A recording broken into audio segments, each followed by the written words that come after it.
presento, que soy Gloria González Urtasun, soy la concejala de Igualdad y Perspectiva de Género del Ayuntamiento de Soria y bueno, creamos estos espacios que estamos comentando, pues sobre todo para no desengancharnos de encontrarnos, de reflexionar y de seguir hablando de temas que para el feminismo son imprescindibles, ¿no? Y no nos podemos permitir el lujo de parar, ¿no? Muy al contrario, ¿no? Tenemos que seguir.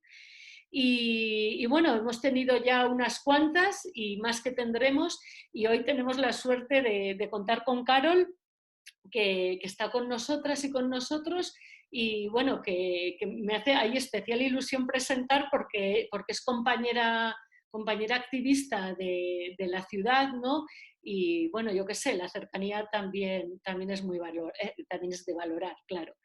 Y bueno, pues contaros de ella, aunque os lo va a contar todo ella mucho mejor, que bueno, pues que es profesora en la universidad, corrígeme, del ámbito de la sociología, y muy vinculada con el feminismo, con la igualdad. Tiene mucha experiencia no solo en la universidad aquí en España, sino en otros países, hablando sobre todo, trabajando sobre todo el tema de violencias y de acoso sexual, por lo cual creímos que su perspectiva iba a ser, pues seguramente, no, segurísimo, pues muy interesante. Así que agradecerte tu disponibilidad, tu rápido sí, y que formes parte de este equipo. Y como siempre, podéis ir haciendo preguntas que yo luego le transmitiré o al final o como queráis. ¿Vale? Sí, genial. Muchas gracias, Gloria. Bueno, lo primero agradecer a las personas que esta tarde, como diría Maral, de tarde de domingo rara, han decidido pasarla con nosotras y también agradecer, por supuesto, al Ayuntamiento que ha organizado estos encuentros virtuales y sobre todo agradecer de forma más profunda por la mirada feminista que está alcanzando, no solo a través de estos encuentros, sino el ejemplo más claro es con la creación de una concejalía de igualdad que hace muchísimas otras cosas además de estos encuentros y de forma transversal. Entonces, bueno, pues ese agradecimiento.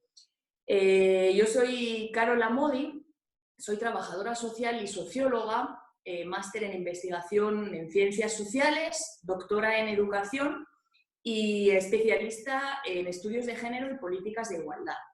Efectivamente, desde hace 10 años doy clase en el Departamento de Sociología y Trabajo Social de la UBA, concretamente en el campus de Soria, donde imparto diversas asignaturas, pero mi niña bonita, a mí me gusta llamarla así, es la asignatura de Educación para la Paz y la Igualdad, donde formo a futuros y futuras profes en el área de la igualdad de género y de la paz.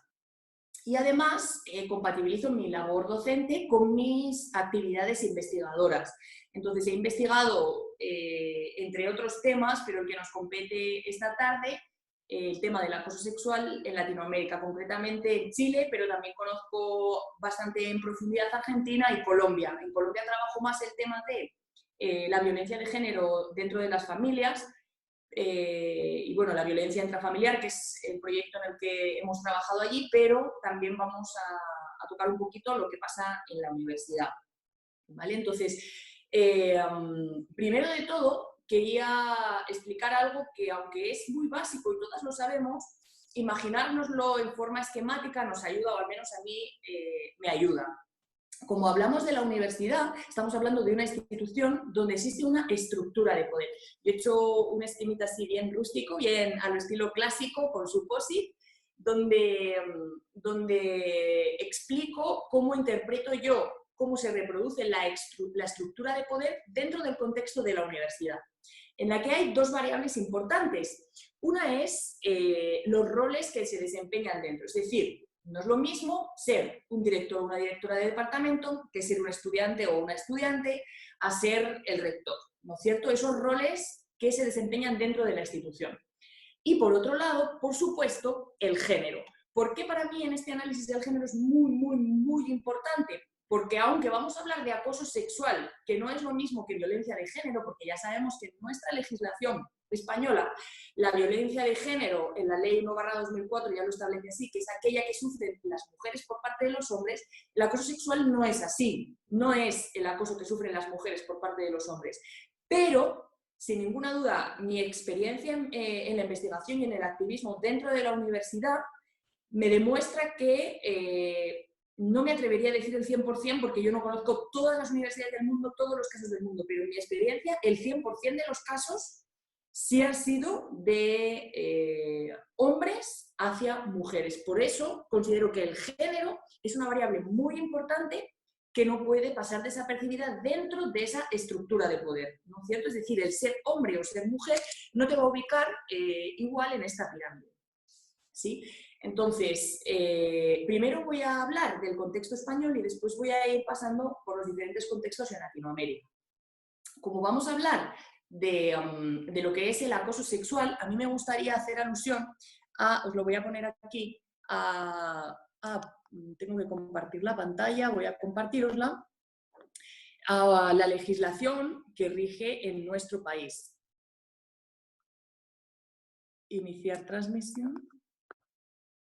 Yo creo que aquí, acoso sexual, yo creo que lo estáis viendo, ¿verdad?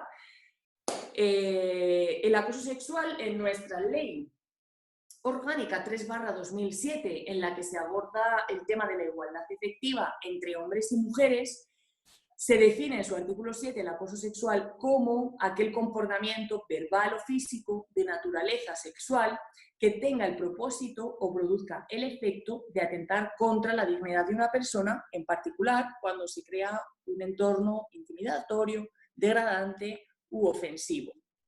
Entonces, vemos cómo... Ahí está. Vemos cómo en esta legislación, en 2000... Está compartiendo pantalla. Ya. Aquí. Vemos cómo en 2007, esta ley de la que acabamos de hablar, establece, y voy a señalar dos cosas que me resultan importantes.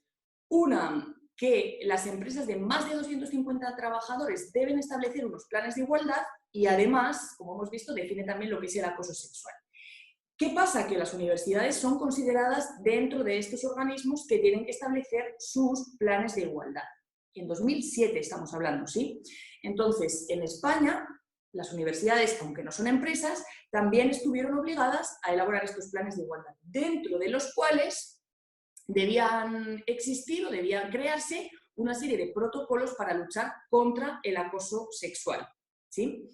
En este contexto hay que decir que, voy a hacer un hincapié, ¿no? Porque el año pasado, en 2009, se aprobó un Real Decreto, el 6/2019, en el que se abordan las medidas urgentes para la garantía de la igualdad de trato y oportunidades entre mujeres y hombres en el empleo y la ocupación. Y a mí me resultó un poco chistoso o un poco curioso ver cómo las empresas estaban tirando de los pelos diciendo, pero ¿cómo ahora el Ministerio de Igualdad nos hace hacer unos planes y subirlos a una plataforma? Bueno, es que eso era una tarea que debían de tener ustedes desde el 2007. Es verdad que en 2019 se bajó el cupo y se dijo empresas de más de 50 trabajadores. Entonces, a las empresas de 50 hasta 250 no lo tenían que haber hecho antes. Pero el resto de empresas, en realidad, no habían hecho sus deberes y se agobiaron mucho por no haber trabajado a tiempo. Bueno, esto es un clásico que lo vemos en los seres humanos, trabajamos así, bajo presión y a último momento, pero en realidad es que no habían hecho su trabajo. Vemos que la exigencia ahora es mucho más fuerte. Bueno, como os decía, en 2007 se planteó esa necesidad en nuestro país, en España. ¿Sí? Voy a poner aquí la bandera, porque como voy a hablar de diferentes países, así para que que nos contextualicemos bien. En esta ardua tarea que se les encomendó a las universidades, no todas se pusieron las pilas con rapidez. La Universidad de Valladolid, que es en la que yo trabajo, el contexto que más conozco, tardó un poquito, no en 2007 salió la ley, no en 2008, ni en 2009, ni en 2010, o sea, tardaron mucho en sacar esos planes de igualdad y esos protocolos contra el acoso sexual, pero sí que es verdad que en 2014 sacó esta documentación, esta normativa, esta política que rige la lucha contra el acoso sexual y por el avance hacia la igualdad. Y fue una de las universidades que antes comenzó este trabajo. O sea, estamos viendo cómo en España no hicimos muy bien los deberes sobre algo que era muy importante y muy inminente, ¿sí? Yo a veces discutimos algunas cosas sobre diferentes temas, sobre si la ley debe hacer cambiar a la sociedad o la sociedad hace cambiar a la ley. Es el huevo o la gallina, pero de cualquier manera a mí siempre me sirve pensar en el ejemplo del tema del tabaco. Como antes la gente fumaba dando clase, en el médico, podías ir al médico y el médico o la médica estaba fumando, o en los colegios, ¿no? Era una cosa que hoy para nosotros y nosotras es muy impensable o muy difícil de imaginar porque eso ya queda muy atrás, ¿no? Y el cambio social vino precedido por un cambio legislativo, es decir, la ley dijo hasta aquí, ¿no? Entonces, en España la circunstancia ha sido que la ley ha dicho hasta aquí, basta de acoso sexual en la universidad, vamos a emprender la lucha en contra de esto y vamos a obligar a las universidades a legislar al respecto. Vamos a ver después, cuando hablemos de las otras universidades en Latinoamérica, cómo la situación es diferente. Entonces, bueno, pues dentro de ese contexto legal, la universidad se puso las pilas. Os decía que, por ejemplo, la Universidad de Valladolid sacó en 2014 su normativa. El año pasado, en mayo, sacó un nuevo protocolo que mejoraba el anterior, porque se veían algunas deficiencias. Y la verdad que, hablando con las personas que componen la unidad de igualdad de la universidad, consideran que este les ayuda mucho más en su cotidianidad y en las cosas prácticas. Mirad, os voy a enseñar qué debería hacer una persona de la universidad si está en una situación de acoso. ¿Sí? Os voy a compartir.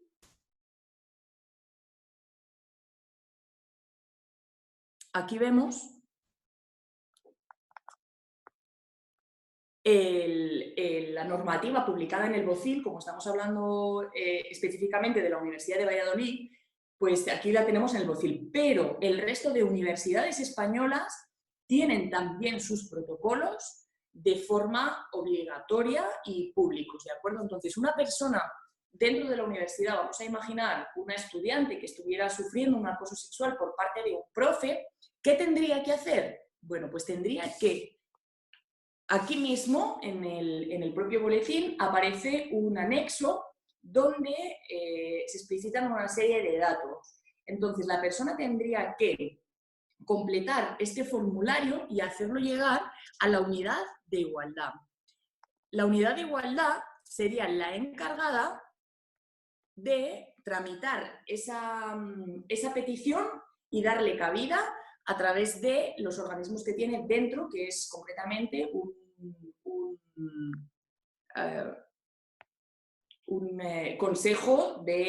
comité, de género y diversidad sexual. ¿De acuerdo?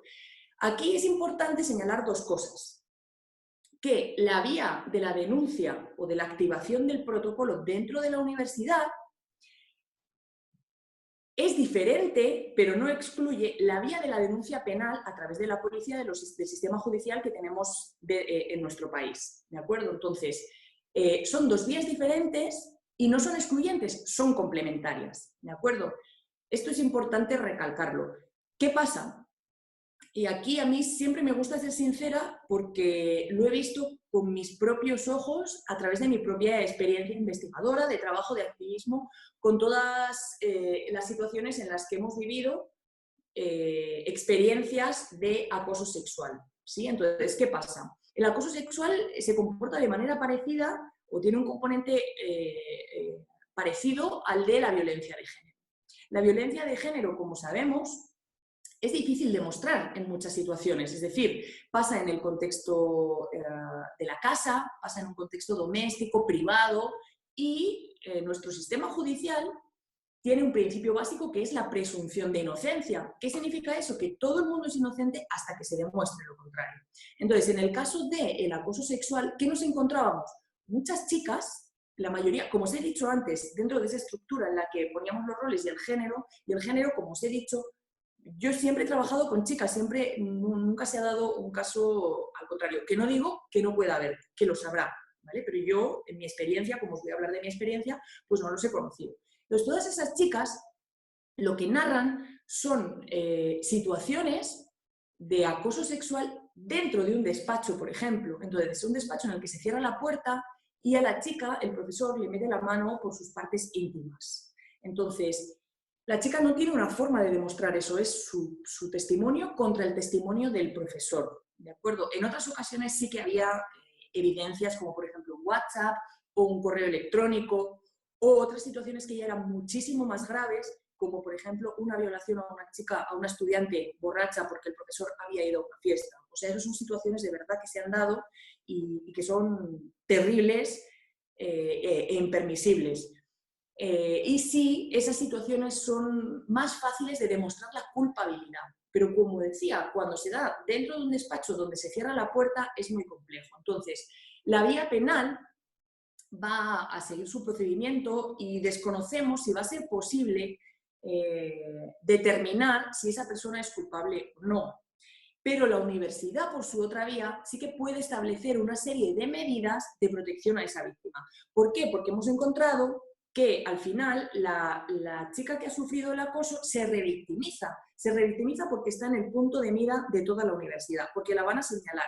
Porque habrá gente que la apoye, pero gente que la esté juzgando como mentirosa, etcétera, etcétera, ¿no? Entonces, y además, todo eso va a hacer que lo más fácil termine por abandonar sus estudios universitarios. Entonces, al final de víctima, termina por abandonar su carrera y sus sueños. Es una situación muy grave, pero que en la mayoría de los casos se da así. Entonces, la universidad puede poner las medidas para que esa chica pueda seguir cursando sus estudios. Puede tomar, no sé, medidas como, por ejemplo, voy a poner ejemplos, pero luego se estudia cada caso de forma individual. Por ejemplo, esa asignatura concreta que imparte ese profesor puede cursarla en otro, por ejemplo, en la Universidad de Valladolid tenemos diferentes campus. Campus de Soria, Segovia, Palencia y Valladolid. Puede cursar esa asignatura en otro campus a través del campus virtual, o puede ser evaluada por otro profesor o profesora, o puede establecer muchísimas medidas que la vía penal, la vía judicial no va a poder establecer al interno de la universidad. Por eso para mí es importante señalar que son dos vías diferentes y que son complementarias, no excluyentes. Es decir, bueno, si ya he denunciado a la policía no necesito activar el protocolo dentro de la universidad. Sí, sí necesitas, porque la universidad te va a poder ayudar más todavía que lo que te va a poder ayudar a la policía, porque la policía es posible que a lo mejor no pueda decir a la universidad, tú cursas esta asignatura por Moodle o tú haces esto así, así, me explico.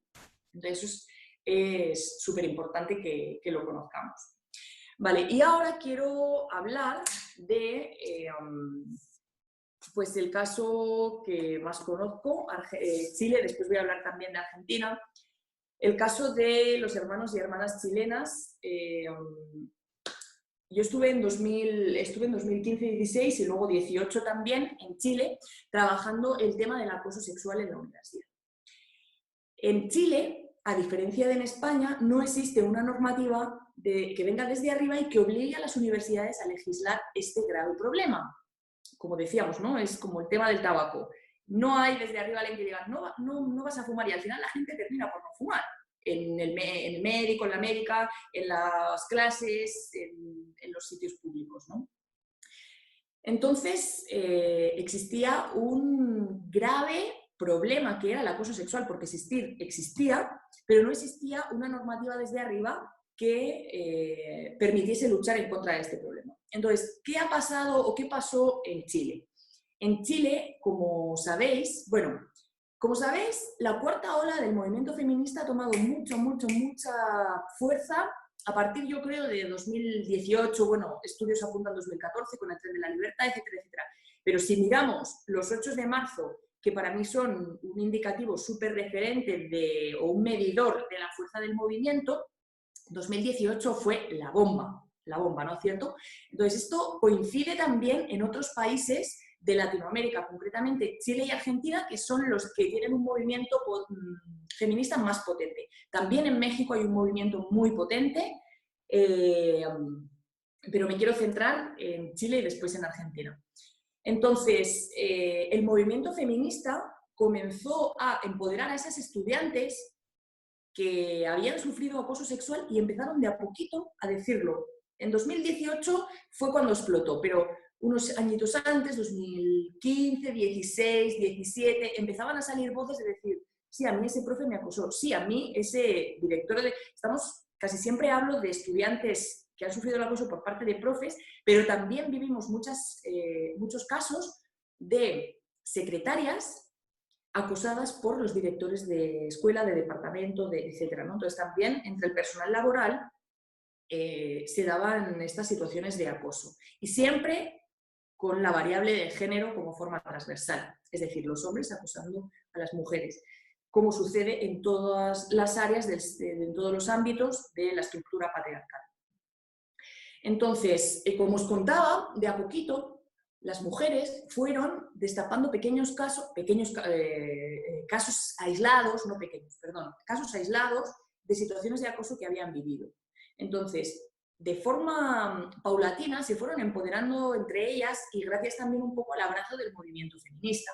Yo les preguntaba a algunas, cuando ya habíamos desarrollado la cercanía, etcétera, etcétera, y les preguntábamos, ¿por qué? ¿Qué te ha hecho envalentonarte y ser capaz de contar esto ahora que quizá habían terminado sus carreras o las habían abandonado en la mayoría de los casos? Ya pasó hace tantos años. Decían, bueno, porque ahora estoy empezando a tomar conciencia de que nadie tiene derecho a tocar mi cuerpo si no quiero, ¿no? Es decir, me da igual que dentro de la pirámide que decíamos, esa persona esté aquí y yo esté aquí, me da igual, no, mi cuerpo es mío y no lo puedes tocar si yo no quiero. Entonces, decía, pero en ese momento, pues yo pensaba, bueno, es que es culpa mía, porque ya me lo dijeron. Decían, ya sabíamos que esos profes eran acosadores y se sabía y todo el mundo lo sabía, pero todo el mundo lo encubría. Entonces, claro, yo quería el mejor profe de biología molecular, me lo invento, para no ser tan concreta. Y si escogías ese profe para que te dirigiese tus tesis, ya sabías que te iba a meter la mano por debajo de la falda o te iba a tal o a cual. Entonces, como yo ya sabía, pensaba que era como lo que tenía que hacer. Y ahora me doy cuenta de que no. En fondo, y esta es mi lectura, gracias en parte al movimiento feminista que se dio dentro de la universidad y en las ciudades también. Entonces, las mujeres poquito a poco se fueron empoderando y fueron tejiéndose redes de acompañamiento, de apoyo y de decir, no estamos solas, wow, es que no era mi caso aislado, era el de ella, el de ella, el de ella. No, entonces vamos a hacer algo. Y en 2018 fue cuando empezamos de manera pionera a trabajar el tema de legislar dentro de las universidades el tema del acoso sexual. Claro, sin una estructura superior, sin una normativa nacional que empuje a las universidades a hacer esto, era muy difícil. Entonces, ¿cuáles fueron básicamente los 3 pasos fundamentales y estratégicos que para mí fueron súper importantes? Y el primero de ellos, vais a ver, muy sencillo. Hacer un diagnóstico de la situación. El primero de ellos es el diagnóstico de la situación. ¿Qué significa eso? Bueno, una cosa tan sencilla como leer la universidad con una mirada o una perspectiva de género. ¿Qué significa eso?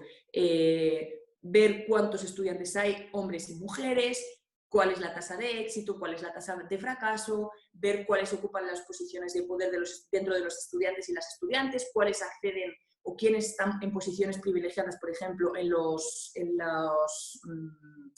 equipos de estudiantes, ¿cómo se llaman? Los sindicatos de estudiantes, ver, pasando al personal laboral, quiénes ocupan las situaciones, los puestos de más arriba, es decir, analizar esta pirámide de la que hablábamos antes, distribuir esos roles con una mirada de género. Entonces, era una evidencia que había muchísimas brechas de género. Entonces, con unos datos cuantitativos, con un estudio cuantitativo, tienes una herramienta, la primera herramienta muy potente para empezar a trabajar dentro de la universidad. ¿Por qué? Porque si tú te pones a trabajar y vas a empezar a pedir a las autoridades una universidad más igualitaria, te van a decir, no, si esto es una universidad igualitaria, si aquí no hay desigualdades, si aquí todos cobran igual. Entonces, con ese diagnóstico íbamos a las autoridades y les decían, ¿sabe qué? No, aquí no todos cobran igual.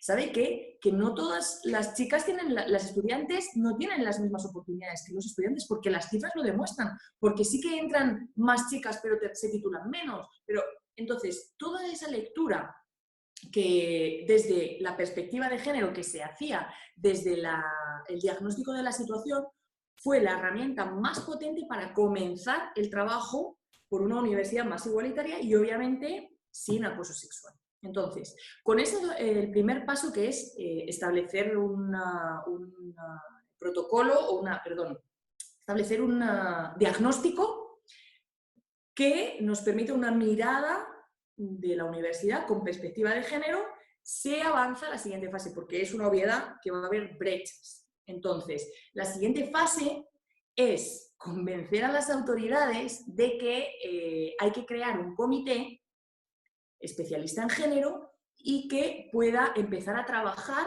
en lo que va a ser, lo que va a venir después. Entonces, ¿qué pasa? Para mí es una clave esta, la elaboración de un comité experto. ¿Qué pasa? Que este comité es muy importante que tenga una validez institucional, que esté dentro del organigrama. ¿Por qué? Porque si no, no está avalado. Es decir, vale, sí, las expertas han dicho que hay desigualdad y que tenemos que luchar contra el acoso sexual. Pero ¿qué expertas sois esas para decirme a mí que soy el decano de no sé qué, para decirme a mí cómo me tengo que comportar o qué puedo o qué no puedo hacer? ¿No? Entonces, la institución tiene que validar o darle un peso a ese comité dentro del organigrama. Para mí, esta es una reflexión personal que os la quiero compartir y que es un poco fuerte, pero esa es la conclusión a la que yo llegué. Y es que el feminismo ha tomado tanta fuerza que es políticamente incorrecto mostrarse en contra de él, ¿no? Es decir, bueno, va a sonar un poco loco lo que estoy diciendo, ¿no? Porque efectivamente en nuestro país vemos muchos casos de críticas al feminismo, etcétera. Pero si hablas de igualdad, ¿no? Si hablas de igualdad, nadie puede decirte que no puedes luchar en favor de la igualdad, ¿no? Entonces, utilizamos el que el feminismo tuviera tanto poder y tanto movimiento dentro de la universidad y dentro de la sociedad, también chilena, pero también española, pero también argentina, de muchos otros lugares del mundo, como decíamos. Entonces, para el rector de la universidad, en ese momento, el decirnos no vamos a construir una universidad más igualitaria era políticamente incorrecto. Y aunque el tipo no era un tipo feminista, las feministas utilizamos esa puertita que nos dejó abierta para convertir la universidad en una universidad más segura desde la perspectiva de género. No sé si me he explicado con esto, pero esa es mi reflexión personal, ¿no? El hecho de que vamos a aprovechar estos resquicios que nos deja el manifestarse en contra de la igualdad, lo feo que queda, vamos a aprovechar esa situación, ¿no? Entonces, una vez que el comité había tenido el poder institucional dentro del organigrama, etcétera, etcétera, se comenzó a trabajar en los protocolos contra el acoso sexual. Al principio, esos protocolos hacían alusión a personas trabajadoras, es decir, como, no sé, el jardinero podía acosar a una secretaria o como una... ¿no? Entonces daba solución o cabida a esas situaciones, pero efectivamente, como decíamos antes, muchísimos de los casos se daban de profes a estudiantes. Entonces hubo que hacer otro protocolo posterior en el que se incluían pues, los estudiantes que no tienen una vinculación contractual, por lo tanto era un poquito más complejo, pero igualmente se consiguió. Fue muy difícil porque estas decisiones, a pesar de que hay un comité experto, compuesto por expertas en el tema, etcétera, quien tiene el sí definitivo es el consejo de la universidad. ¿Y por quién estaba compuesto? Pues por 27 hombres, una mujer que era la secretaria con voz pero sin voto, y por una mujer, otra mujer que sí que tenía voz y voto. Y desde mi punto de vista, una mirada muy poco feminista. Entonces era muy difícil, tuvimos que hacer mucha presión, mucho lobbying. Y bueno, la verdad que tengo que reconocer que finalmente el trabajo salió adelante gracias a todas estas personas, al movimiento feminista dentro de la universidad, a las profes feministas, al trabajo de todas esas personas que arriesgaban sus puestos, su prestigio y todo eso en aras de conseguir una universidad más igualitaria. Como no existía una legislación y los casos empezaban, ¿no? Se levantó un poquito lo que yo llamo la alfombra y empezaron a salir casos y casos y casos, os quiero enseñar qué es lo que pasaba en el contexto de la universidad. A ver si podéis verlo. Ahí. Mirad, estas son algunas noticias de las situaciones que se daban en las universidades cuando se empezaban a destapar todas esas situaciones. Derecho en toma. Esa es una, bueno, estar en toma, ellos en Latinoamérica se dice tomarse la universidad cuando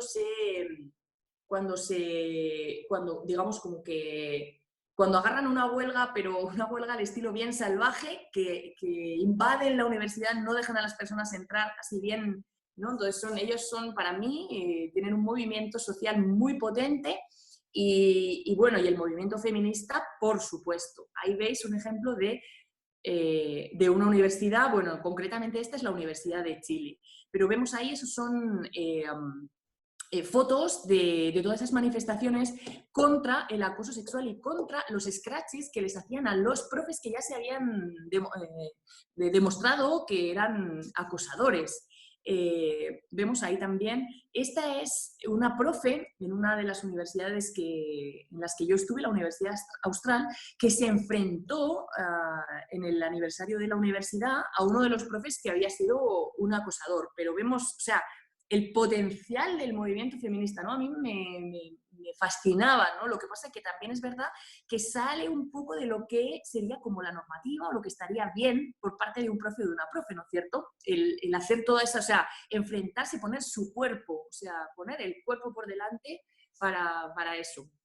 Y esta es este es otro ejemplo de lo que ellos llaman, en Chile se llama funar. Funar a una persona. Funar a una persona es como, no sé, no tiene un sinónimo aquí en España, pero es como amargarle la existencia a través de, pues eso, como de acosarlo en el fondo, pero porque es una persona acosadora, ¿no? Entonces, bueno, a mí eso me parecía súper arriesgado, pero creo que la lucha se consiguió gracias a todas esas funas y toda esa fuerza del movimiento feminista. Mirad, y aquí hay un ejemplo de funa también. Fue un profesor que fue penado por acoso sexual, pero antes de que la justicia hablase, mirad lo que los estudiantes y las estudiantes hicieron. Le pusieron en su puerta unas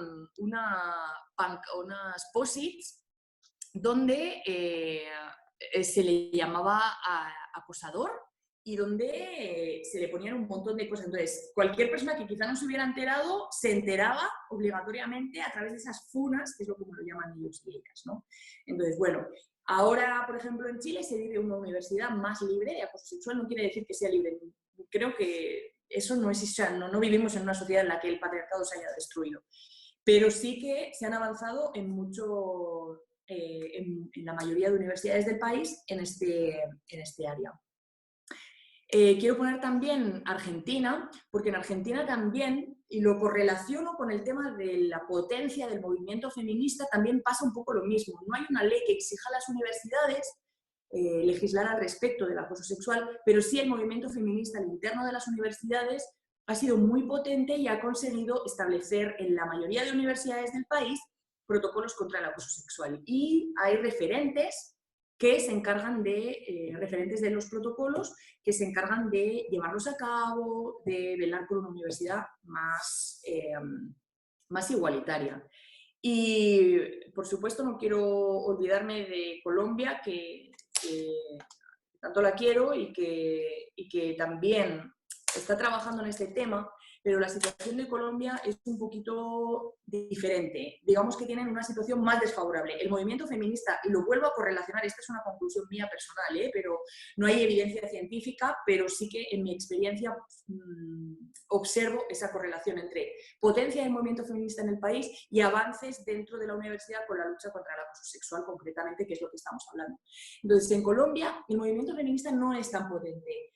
Hay obviamente movimiento feminista y hay muchas mujeres y hombres que están trabajando en aras de un país más igualitario, pero no tiene tanta fuerza. Entonces, la universidad, por ejemplo, donde yo trabajo, la Universidad de Cartagena, tiene su protocolo contra el acoso sexual, pero digamos que las estructuras no son tan potentes, son bien frágiles, ¿sí? Entonces yo creo que hay que seguir trabajando en el establecimiento de unas estructuras potentes y fuertes que no se derrumben para luchar contra el acoso sexual y para trabajar por el feminismo. Y bueno, esto es todo, no quiero alargarme más, quiero que me preguntéis lo que consideréis y que me hagáis las sugerencias o las propuestas que os parezcan.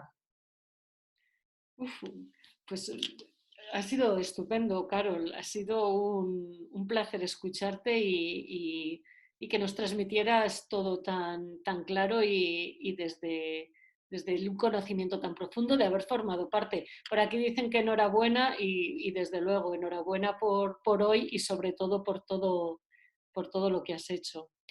Que no sé, yo me he quedado impresionadísima con muchísimas cuestiones, ¿eh? Es de estos temas que crees que lo has reflexionado y mira, nunca es suficiente, ¿no? Y de repente se te escapan muchísimos Sí, y aspectos. pensamos muchas veces que, bueno, la universidad es un contexto libre de todas estas violencias, es la academia por excelencia, es donde todo lo bueno pasa, y salen flores por las ventanas. Y en las universidades también hay muchas situaciones de desigualdad de género muy heavy, de muchos tipos de desigualdad, pero muchas situaciones. La verdad que yo tengo que decir que en Soria, desde que estamos trabajando en recientemente, que es cuando yo puedo constatar, no hay ningún caso. No, quiero corregir, no hay ninguna activación del protocolo. ¿Sí? No significa que no haya casos.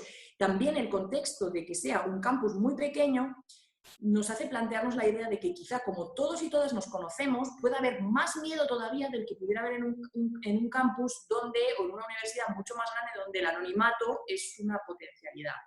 Pero desde luego también veo muchas diferencias. Por ejemplo, yo en la Universidad de Soria o en la Universidad de Valladolid, en una universidad española, jamás he escuchado, como escuché, por ejemplo, en Chile, en ese consejo de gobierno del que os hablaba de la universidad, cuando estábamos intentando aprobar ese protocolo, escuchar a un profe decir, bueno, a ver, es que ahora con esto que queréis, pero es que a ver si voy a tocarle el culo a una alumna que pasa por el pasillo y ahora me va a denunciar, ¿no? Como eso es lo natural, es lo que suelo hacer en mi cotidianidad, a ver si ahora voy a tener que perder mi privilegio de respetar el cuerpo de las mujeres, ¿no? Entonces, para él era algo muy normal y para muchas chicas que había allí no les sonó tan extraño, pero yo de verdad dije, Dios, qué heavy que esto está pasando en una universidad. Sí, sí, sí. Me recuerda con lo que comentas ahora con el tema del consentimiento, ¿no? Cuando hay hombres que dicen, pero bueno, es que ahora hay que pedir permiso para todo. Hombre, efectivamente, ¿no? Es como, hombre, y es que bueno, y da mucho miedo, sí. Por aquí comentan que les ha encantado el tema de las funas, que es muy valiente hacer algo así. Sí, no sé si por ahí creo que habrá gente conectada, no sé si estarán compañeras de Chile, de Argentina, de Colombia que me han dicho que se iban a conectar, no sé si no ellas pueden decir, porque tengo una colega chilena que ha vivido el contexto de la universidad chilena y ahora está, sí, por ahí está la colombiana. Yanis dice, sí. Trabaja dentro de la... Bueno, ella lo puede decir mejor. Claro, pues si te parece, Yuranis, te voy a dar voz, ¿vale? A esto que he aprendido hoy, así que voy a dar a permitir hablar. Yo creo que ya. A ver. Que nos cuente ella dónde trabaja, porque es súper interesante y en un contexto de un país que, bueno, ha vencido todo el tema de las FARC, etcétera, etcétera, pero sigue siendo un país con mucha violencia y con desigualdades de género, ya ni te cuento. Bueno, esto Hola, una suerte, buenos ¿eh? días Hola, desde Colombia, ¿me escuchan? perfectamente, te escuchamos. Muchas gracias por Bueno, llamar. un saludo sororo para todas. Mi nombre es Yuranis Cogoyo Capela, yo soy abogada. Trabajo en la Defensoría del Pueblo en el tema de mujer y género. Y bueno, muy contenta de poder escuchar a Carol, una amiga, tenía rato sin verla, y muy contenta de poder aprender un poco de esas experiencias de la Universidad de Soria, de lo que nos contaba Carol, que está pasando Chile, en Argentina.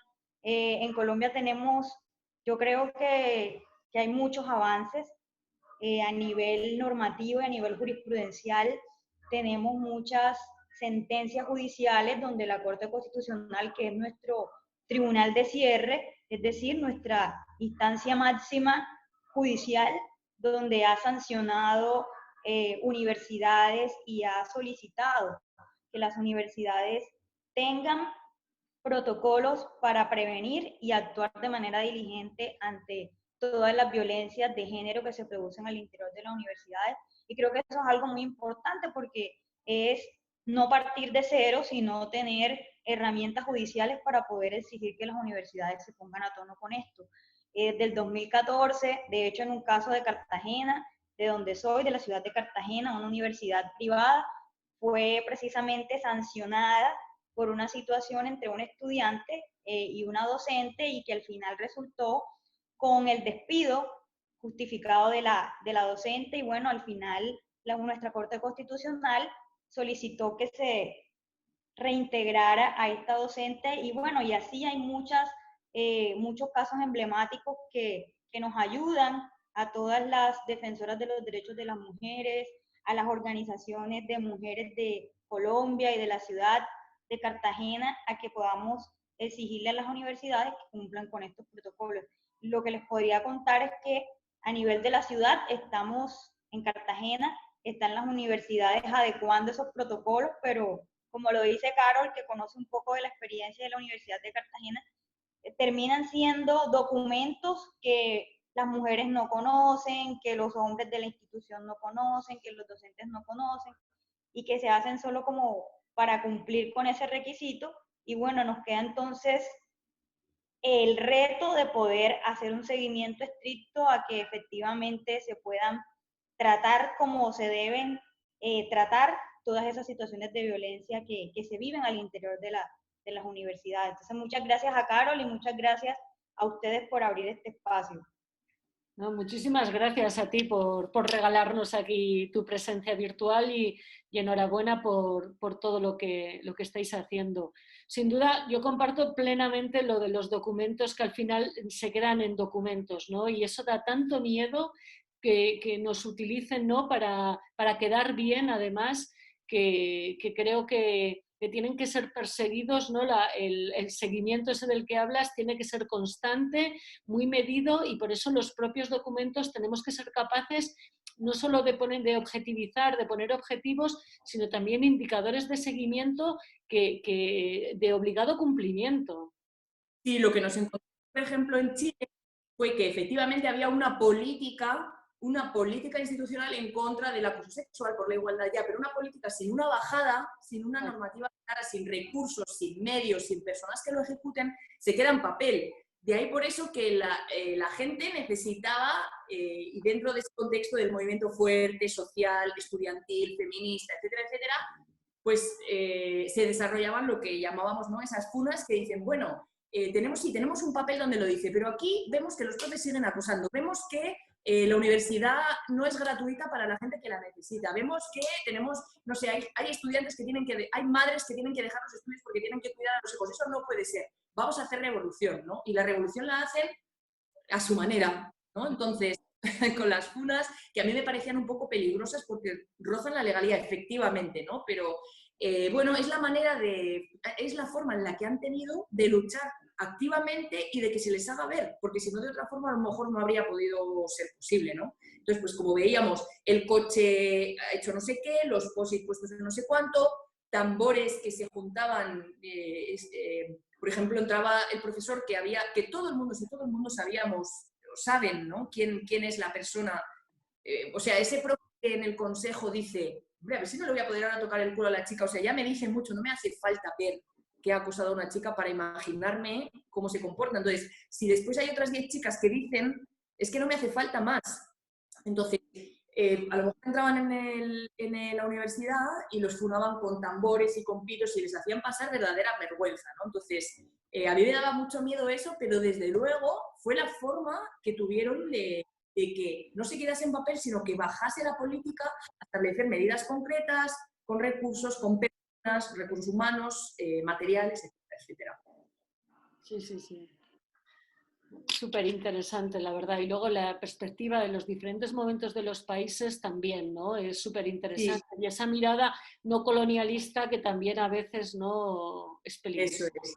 Sí, sí, eso es. Muy importante porque a veces nos cuesta, con nuestra mirada eurocéntrica, etnocéntrica, etcétera, etcétera, pues apoyar solamente, y son ellos y ellas quienes conocen mejor el contexto, apoyar desde lo que tú sabes, pero pues es eso, ¿no? Como decir, wow, esto en mi universidad no podría pasar. Bueno, a ver, cuidado con lo que estás diciendo porque la mirada colonialista es peligrosa también. Sí. Y sí, efectivamente, pues los diferentes momentos que están viviendo los diferentes países, pero lo vemos con el movimiento feminista, lo vemos que no es, no es en Nicaragua, no tienen nada que ver con México y están al lado, con la o, por ejemplo, pues eso, para mí Chile y Argentina son de Latinoamérica los países en este momento más potentes y más revolucionarios con respecto al movimiento feminista. Entonces, bueno, como decía, pues eso tiene reflejo también dentro de las instituciones y, por supuesto, pues claro, también dentro de las universidades. Mira, dicen por aquí, decían que también es importante que desde fuera se conozca el trabajo de la universidad, para sentir, yo lo comparto total, para sentir que somos más, ¿no? Que desde los diferentes ámbitos se está trabajando por la igualdad, que eso hace sentir, pues eso, que somos más y que somos muchas y muchos. Sí, totalmente, porque a veces pues pensamos, ¿no?, en el tejido feminista de una ciudad y pensamos en asociaciones, pensamos si la universidad se nos olvida porque como es la academia va por otro lado y en realidad no, también tenemos que hacer activismo ahí y también tenemos que hacer la transferencia a la sociedad, o sea, y sobre todo, por supuesto las universidades privadas también, pero las públicas, por supuesto, si estamos, nos debemos a la sociedad. Entonces, pues esa transferencia tiene que ser, sí, sin ninguna duda. Y el tejido tiene que ser así. Y la red, yo creo, ¿no? Que pues eso tenemos que intentar que sea lo más estúpida posible. Y la única manera es encontrar mujeres en diferentes ámbitos desde la diferencia total, ¿no? Que a veces también nos da como mucho miedo las diferencias que tenemos en posicionamientos y en bastantes, en muchos casos. Pero siempre, yo creo que podemos decir que en el feminismo siempre es mucho más lo que nos une que lo que nos separa. Sí, al respecto, quiero compartir con vosotras una experiencia que tuve el año pasado, donde tuve la oportunidad de formar en aspectos sobre igualdad dentro de la universidad, a los estudiantes y las estudiantes del campus, porque yo habitualmente doy clase o en educación infantil o primaria o en empresas a veces, pero nunca he dado clases en agrarias o en enfermería o en fisio, en traducción, etcétera, ¿no? Entonces sí que ahí tuve la oportunidad de conocer muchos estudiantes y muchas estudiantes y me sorprendió muy gratamente el hecho de descubrir feminismo dentro de la universidad, porque parece como que vamos aislados y aisladas y cada una, bueno, sabes qué profes te pueden ser cómplices en alguna actividad o en alguna cosa puntual, pero no te imaginas que hay un movimiento feminista. A mí me gustaría, vengo dándole vueltas desde el año pasado, crear una asociación feminista universitaria, porque creo que podríamos hacer muchas cosas y de ese tejido del que hablábamos, ¿no? Y muchas chicas, muchos chicos que harían muchas cosas, no las hacen pues porque no hay un tejido que les una y a lo mejor, no sé, no se les ocurre pues participar en el consejo municipal o irse a una asociación de mujeres yo qué sé, a participar, ¿no? Pero dentro de la universidad lo tendrían mucho más fácil y más accesible. Entonces, creo que es una de las tareas que nos podríamos poner como deberes, lo que pasa es que yo reconozco que a mí me da mucho miedo por el hecho de, no sé, bueno, pues por el hecho de crear algo nuevo, por el hecho de las miradas que te juzgan, por muchas situaciones y por el tiempo y por el trabajo que conlleva, porque la gente es efímera y se va, termina su universidad y se va, entonces, pero bueno, si alguien está muy motivada en eso, por favor que me escriba y siempre entre 2, 3, pues se prende la cosa con más facilidad. Dice una compañera que ánimo porque el desgaste del activismo es mucho y es Eso, cierto, o sea, eso es. lo es. Sí. Entonces, está guay cuando dices, wow, qué bueno, hemos conseguido algo, pero después las críticas por detrás, te expones a todo, sobre todo en tu contexto laboral, etcétera, etcétera, es complejo, es súper difícil, sí. Yo Sí. por eso creo que tenemos también tenemos que que mantener la sororidad y el apoyo a otras mujeres que están haciendo otras cosas más grandes, más pequeñas, pero que están ahí y que tú no sabes cómo, pero están recibiendo críticas seguro, ¿no? Y críticas además no constructivas, que bienvenidas sean, ¿no? Sino simplemente en muchos casos por estar ahí. O sea que yo creo que eso, ¿no? Es una de... Yo siempre lo digo, que nos pasamos la vida hablando de los problemas de hombres cuando deberíamos empezar hablando de nosotras mismas y luego de nuestra relación entre nosotras. Hacernos fuertes y ahí empezar a los cimientos de otra manera. Sí, totalmente, totalmente de acuerdo. Sí. Pregunten si alguna vez te han dado ganas de tirar la toalla. Hay veces que me desanimo un poquito, por ejemplo, no sé, pues situaciones en las que acompañas a lo mejor, no quiero dar mucho dato, pero por ejemplo que estás acompañando a una persona que está sufriendo determinada violencia y la persona al final estás ahí, va a lograr el objetivo, y al final tira la toalla y dices, ¿para qué hago todo esto si al final no sirve para nada y tal, ¿no? Pero luego te das cuenta de que no, de que es súper importante y que hay que insistir. Entonces, bueno, estar muy expuesta es también estar muy expuesta pues a las negativas, a las críticas, etcétera, etcétera, pero yo creo que después con todas estas redes de apoyo que tenemos entre mujeres que estamos en la misma, te das cuenta de que estamos todas en la misma, de que vamos para adelante y todo eso, pues yo creo que hace subir el ánimo, subir las energías y no aflojar nunca. Sí, y que yo creo que, y por seguro que todas las que estáis ahí habéis sufrido esos momentos, pero que además que tenemos que permitírnoslos, y el no puedo con la vida y esto me ha dolido y no me esperaba tal, y encontrarnos también desde el afecto y desde el estoy mal, ¿no? Que es imposible, que a veces, esto que hablábamos el otro día con Maite del autocuidado, ¿no? De que no sabemos toda la teoría, que somos las mejores y podemos, pero que luego qué poco nos cuidamos, ¿no? Nosotras mismas a nosotras, y que no, que tenemos que ser capaces de generar espacios para decirnos también no solo lo que conseguimos, sino lo que no conseguimos, que no pasa nada, que no podemos con todo. Esto nos lo han hecho creer, pero que no, ¿eh? Efectivamente, sí. Y luego también, como hablábamos un día, esa frase creo que es de Rosa Cobo, pero no estoy segura, que ella dice que en la mirada feminista, ¿no? Hay gente que no, hemos escuchado mucho lo de las gafas moradas. Sí. Y ella dice, no, que no son unas gafas moradas que te puedas poner y quitar, es que es una operación de cataratas. Entonces, claro, tener esa mirada en todas las áreas que te envuelven en tu vida, ya no solo cuando vas a hacer activismo en un momento determinado, cuando vas a ponerte a trabajar sobre eso, sino en toda tu vida, pues al final te desgasta un montón. Pero bueno, yo creo que eso, que con esas redes y considerando lo que tú estabas diciendo, Gloria, de permitirnos fracasar, de permitirnos pues no alcanzar un objetivo, etcétera, etcétera, pues nos puede ayudar, porque si no... Sí. Mira, Yuranis nos dice que debemos pensarnos también experiencias de autocuidado y de prevención de los riesgos que se derivan de nuestro trabajo, sin duda.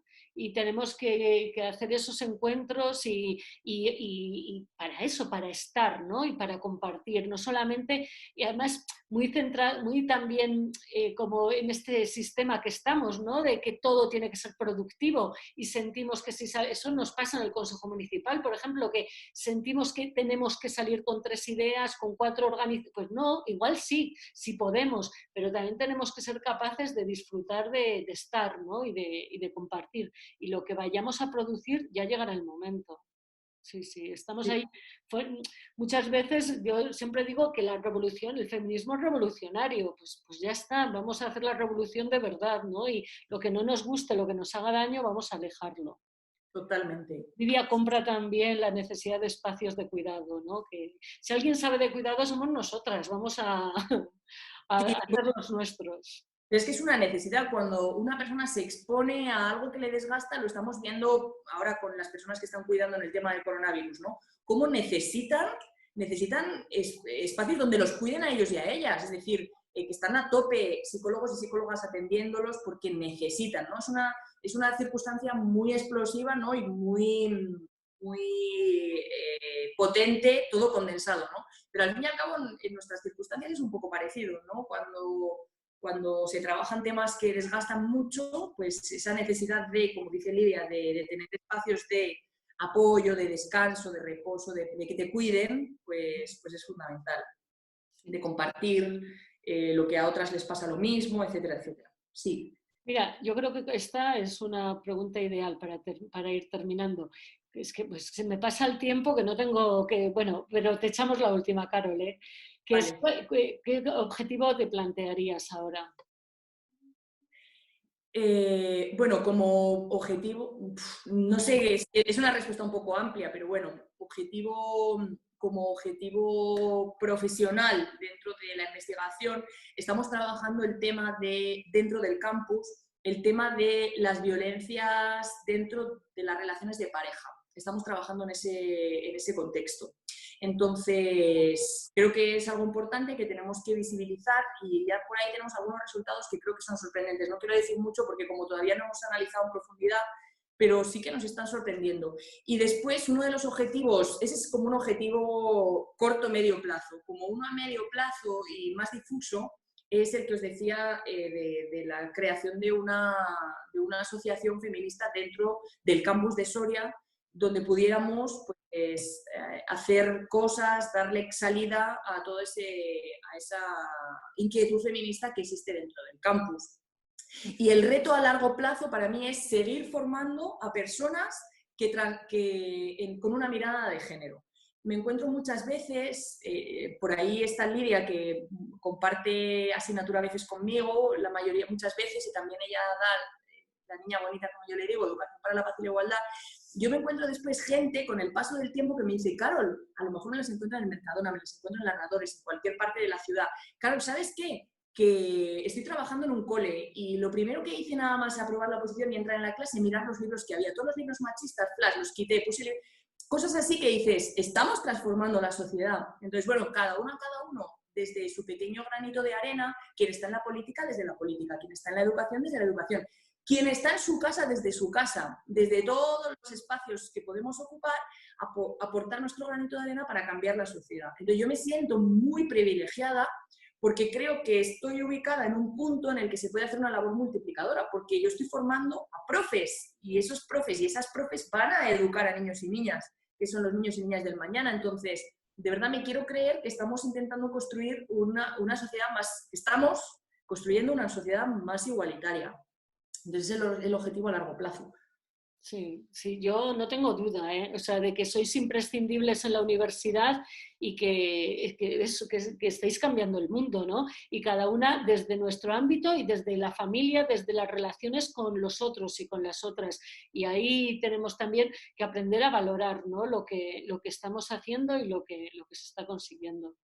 Eso es, tal cual, sí. Así que nada, todo el mundo dice eso, claro que sí, a granitos de arena, claro que sí, y que son granitos muy importantes, o sea, muy, muy importantes, ¿no? Que también tenemos que ponernos en nuestro lugar, que yo te oigo y me parece pues eso, que de granito poco, que es muy importante y además que cala mucho, que no es nada superficial, ¿no? Que no son cosas pues de postureo, que yo creo que esto es algo que tenemos muy claro, ¿no? Que lo que queremos es acabar con sistemas estructurales difíciles de romper, pero que es lo imprescindible. Es fundamental. Así que muchísimas gracias, Carol. Un placer, un lujo. Por haberme invitado, que ha sido un lujazo. Después de todas las ponentes que he tenido precedentes, tenía el listón súper alto. Recomendamos que vean los vídeos de las otras ponentes que nos haya descubierto ahora. No sé, por ahí había una pregunta de alguien, no sé. Sí, si Alba nos pregunta, venga, ya aquí, si has visto en una situación de riesgo, de peligro personal, a raíz de la exposición a lo que te sometes. Y si es así, ¿cómo has sacado fuerzas? Pues sorprendentemente no. A ver, me he visto en situaciones de riesgo, en contextos peligrosos, sí, pero no por ser activista como tal. No, o sea, o por estar, no sé, estar en una manifestación o estar en la universidad con ese... No, no. Y la verdad que el otro día una amiga me decía, pero ¿para qué? Bueno, ¿no? ¿Para qué te expones de esa forma? Y yo decía, bueno, es que es un riesgo que tienes que correr y no me da miedo, la verdad, que no me ha pasado nunca, voy a tocar madera, pero no me ha pasado nunca. Sí, claro, o sea, críticas, pero una situación de riesgo, de que sientas miedo de que tu vida esté en riesgo, no las he sentido por el hecho de hacer activismo o de dedicarme a lo que me dedico, ¿no? sí las he sentido en otras circunstancias, pues yo he viajado muchísimo por Latinoamérica, he vivido allí periodos de tiempo y sí, pues he pasado miedo en algunos contextos. Bueno, por ejemplo, el año pasado estuve en Guatemala, en una parte que era bastante peligrosa porque era zona Caribe y era entrada de droga, etcétera, etcétera, ¿no? Y en la universidad iba a hablar de lo que hablamos, ¿no? Pues de igualdad, etcétera, etcétera. Y la mujer encargada de ONU Mujeres en Guatemala me dijo, no digas que eres feminista, porque sí que tu vida puede correr riesgo. Habla de igualdad, habla de coeducación, pero no digas feminismo. Y la verdad que dije, wow, y sí que sentí miedo, pero no miedo en la calle, pero por el miedo de un lugar peligroso que puede sentir cualquier persona, no solo yo, ¿no? Cualquier persona que sea extranjera, etcétera, etcétera. Y eso, pues que tienes que tener cuidado en algunos contextos, pero así como sentir el miedo por eso no. Fíjate, es que es un tema además que a mí ahora me recordaba la pregunta de Alba, el otro día que en Twitter se generó ahí un debate sobre la violencia que se sube. Yo no soy nada activista en Twitter, lo reconozco porque me da miedo, o sea, me da miedo no físico, pero sí que a la humillación, al insulto, lo fui en un principio y no lo soportaba, era como, luego, ¿sabéis? Se puso de moda esto, yo creo que hace un par de años, el mandar fotos de penes así y te bloqueaban la cuenta, era algo súper desagradable, ¿no? Y había mujeres muy activistas ahora, feministas, ciberactivistas, que sí que hablaban de que hay que generar alguna herramienta para cuidarse en las redes, porque lo único que por ahora se hace es defenderse unas a otras, bueno, y hay situaciones súper dolorosas. A ver, yo tengo mi propia opinión personal y es que para mí lo importante es la transformación, es decir, tú con tu diálogo, con tu activismo puedas transformar a las personas. Es decir, que yo consiga que una estudiante o un estudiante transforme su mente y sea capaz de mirar con perspectiva de género. Que yo hable con mi madre y sea capaz de darse cuenta de decir, wow, Carol, esto que he dicho era machista, ¿no? A través de... Pero considero que en las redes eso es prácticamente imposible, porque a través de un comentario tú no transformas a una persona. Entonces, creo que, como antes estábamos hablando de cuidarnos, creo que pasa por cuidarnos el hecho de bloquear a personas que en sus muros ponen comentarios machistas. Nos ayuda en salud. Y también creo que no creo mucho en el activismo de contestar un texto machista y O sea, puede ser un caso puntual que después o de un amigo que después tienes la oportunidad de tener una conversación con él y que pueda transformar. Pero estar todo el día cabreada porque todo el día estamos viendo cosas machistas en las redes, me parece que no tiene sentido para nuestra salud mental y que tampoco tiene sentido porque no va a producir una transformación. Entonces, creo que tenemos que ser inteligentes, cuidarnos y no desgastar nuestras fuerzas allí donde las vamos a soltar y no van a ir a ningún sitio. Sí, sí, es verdad, lo de cuidarse en la red pasa por el bloqueo sin duda. Eso es, y después, pues por ejemplo, en Facebook hay grupos feministas que son súper interesantes y que puedes aprender un montón de las temáticas que te interesen. Educando en feminismo o, ¿cómo se llama el otro? Consejo, no sé qué, feminista. Bueno, pues grupos donde tú pues, te sientes bien. Y si hay uno en el que no te sientes bien porque atacan, qué sé yo, y a ti pues te coges y te vas. No sé, creo que hay que proteger nuestra salud mental en las redes y no desgastarnos más de la cuenta con cosas innecesarias. Sí, lo comparto totalmente. Ahí, bueno, has dejado caer que estabais haciendo una investigación sobre relaciones, así que ya no sé si aquí o presencialmente, pero ya nos la contarás. Así que sí. claro, contamos con ella. Pues muchas gracias, un placer, ha sido un lujazo, de verdad, Carol. Muchas gracias y a todas y a todos por estar. Para mí es un lujazo también y es un abrazo a todas las personas que han querido, pues eso, pasar esta tarde con nosotras. Muy bien, un abrazo. Nos seguimos viendo y encontrando por aquí. Un abrazo, chao. Chao. Yuranis, muchas gracias por tu presencia desde allí, tu participación también.